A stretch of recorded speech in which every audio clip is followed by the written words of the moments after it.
Hello and welcome. I'm Dr. Paul Porter, professor at Sonoma State University in the School of Education. And we're really pleased you're here because we hope, and we don't just hope, we know, we're starting a movement that we think is very important.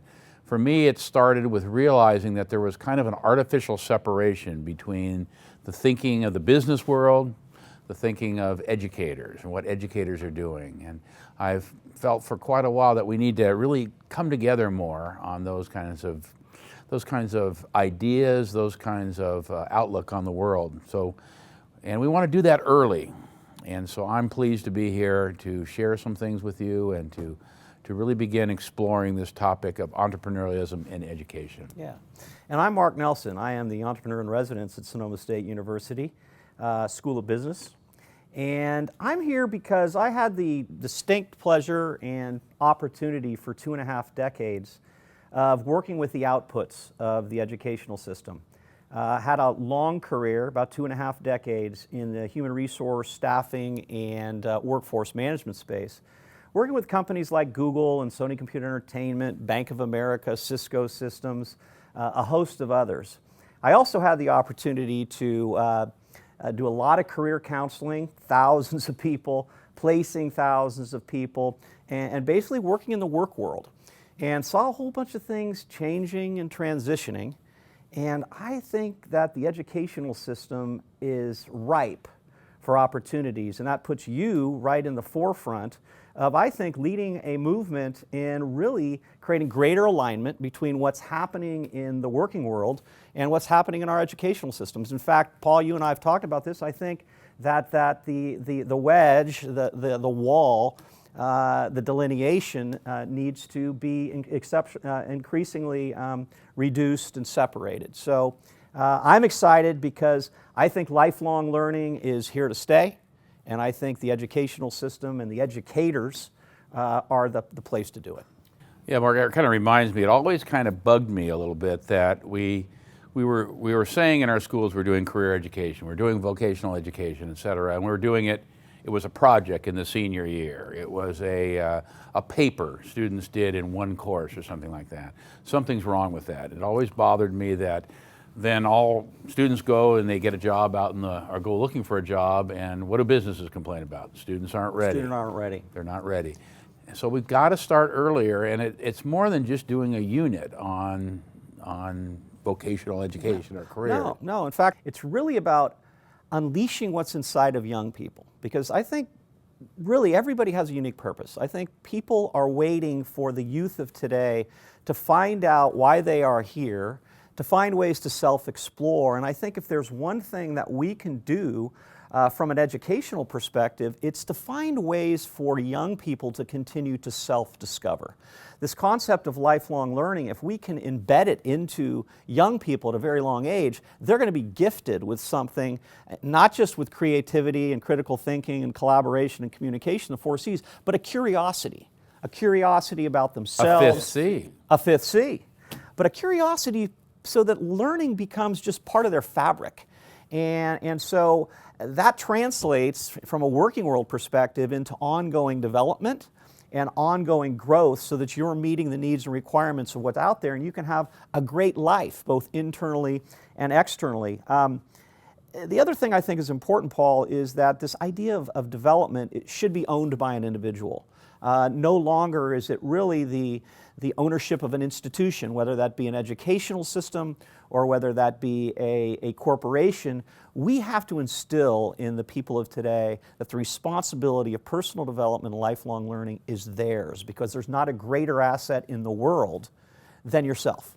And I think we as educators really believe that it's time to stop pushing information on people, having them kind of the passive recipients of information. I think that's where the owning kind of things comes in. And I think the same thing exists in the business world. If you talk to major CEOs or you talk to executives out there, they're looking for a worker who understands this ongoing transition and adaptability and agility, one of the courses that will, one of the sessions that we'll talk about later.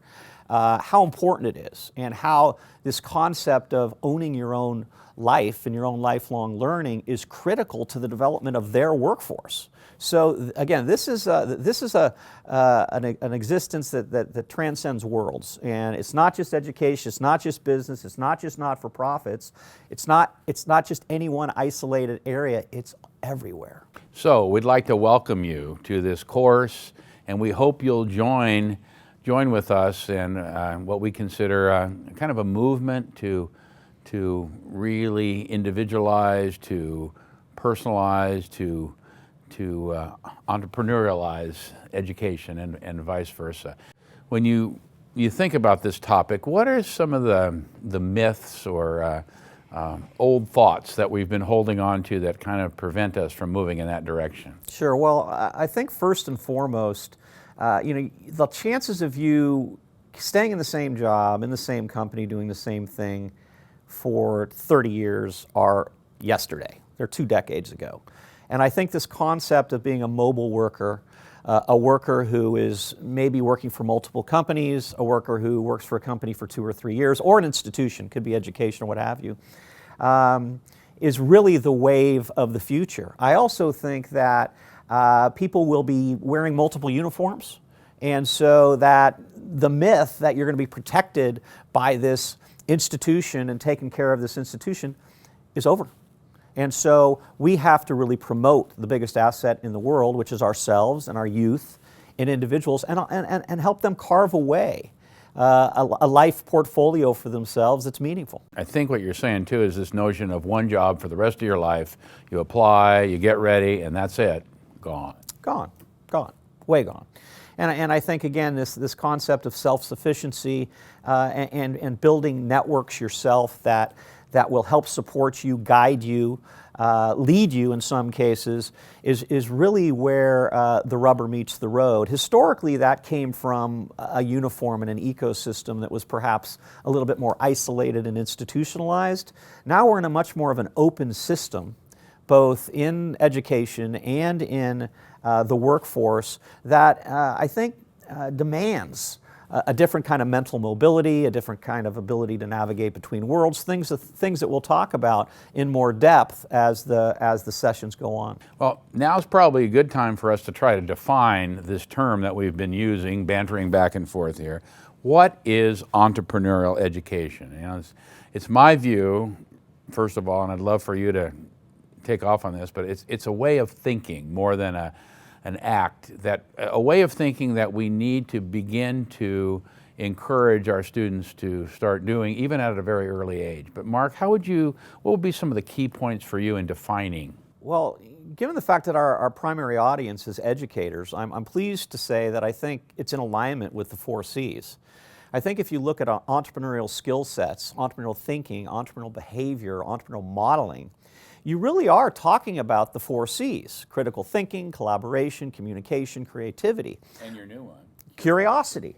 And I think if you can understand that it's not this esoteric, big myth, pie in the sky thing. And keep in mind, we are talking about entrepreneurial behaviors, entrepreneurial thinking, yes, entrepreneurial modeling. Yes. We are not talking about trying to create every young person into an entrepreneur.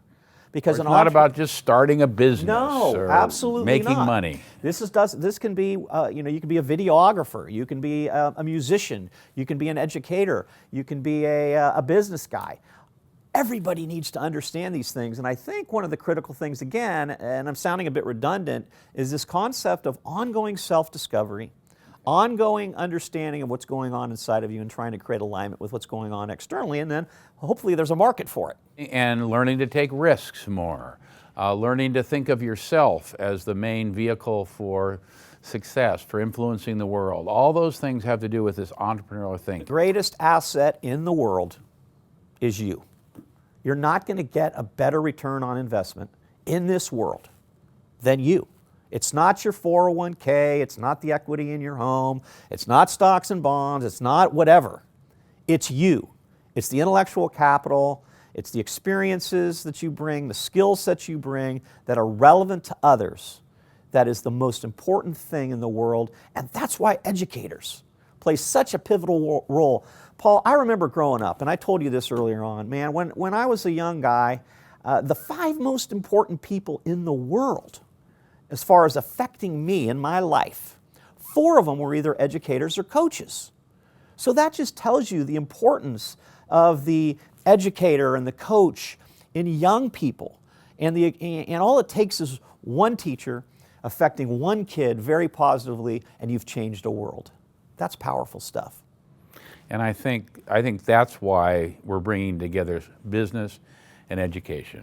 And we think, now we haven't looked at every school in the United States, we think that this is a pretty unique movement. We don't know of too many other universities that are bringing together business and education in this cooperative way. We're doing some wonderful things here at Sonoma State University as far as trying to create interdisciplinary initiatives.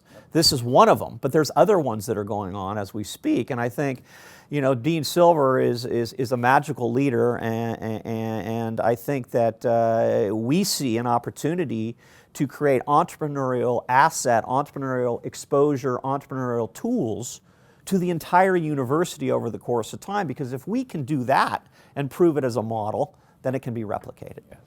We've gotten across some of the key points that we're going to be looking at. So let me preview the series a little bit of the different topics. Today is kind of an introduction overview of what we're thinking about. Our next module is going to be on awakening relevant purpose within the individual.